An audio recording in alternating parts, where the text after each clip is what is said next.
కలిగి ఉండాలి. George Muller అనే ఒక భక్తుడు ఉన్నాడంటండి. ఆ భక్తుడు ఒకానొక దినాన ఓడ మీద ప్రయాణం చేస్తూ వెళుతూ ఉన్నాడు. తర్వాత రోజు ఆయన వాక్యం అందించాలి. సడన్‌గా సముద్రం మధ్యకెళ్ళే సమయానికి ఓడను ఆపివేశారంట. లంగరేసి కెప్టెన్ ఏం చేశాడంటే ఓడను ఆపేశాడు. వెంటనే ఓడ ఆగిపోతే వెంటనే జార్జ్ ముల్లర్ షిప్ కెప్టెన్ దగ్గరికి వచ్చి అడిగాడు. కెప్టెన్ కెప్టెన్ ఏం జరిగింది? ఎందుకు ఓడను ఆపేసావంటే, అయ్యా పాస్టర్ గారు ఓడ ముందుకు వెళ్ళలేదు. సముద్రం అంతా కూడా మంచుతో కప్పబడి ఉంది. ఇటువంటి పరిస్థితుల్లో మనం ప్రయాణం చేయటం అనేటువంటిది చాలా ప్రమాదకరమైన విషయం. వెంటనే అర్థమైంది. నేను వాక్యం ప్రకటించకుండా అపవాది ఆటంకం కల్పించడానికి ఈ పన్నాగం అంతా పన్నిందని అన్నాడంట. మరేం పర్లేదు, నువ్వు పోనీ మనం ప్రార్థన చేద్దాం అన్నాడంట. ఈడే అంటే కెప్టెన్ కూడా అన్నాడు, ఈయనేంటి పిచ్చోళ్ళ ఉన్నాడు, ఒక పక్కనేమో వాతావరణం అంతా ప్రతికూలంగా ఉంది, ఈయనేమో దేవుడు అన్ని అనుకూలపరుస్తాడు, నువ్వేమో నడమంటున్నాడు.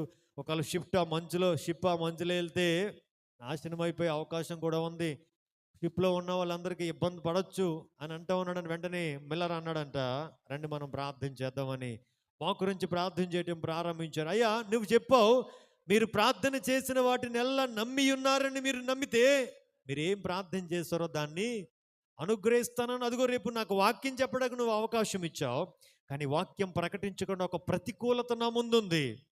అయ్యా నీ నామములో ఏది అడిగినా చేస్తానన్నావు కదా, ఇదిగో ఇప్పుడే నీ నామములో అడుగుతూ ఉన్నాము, నేను అడిగినవన్నీ నువ్వు ఇచ్చినందుకు నీకు వందనాలని చెప్పి ప్రార్థన ముగించేసి కెప్టెన్తో అన్నాడంట, కెప్టెన్ షిప్ ప్రయాణం ప్రారంభించి అన్నాడంట.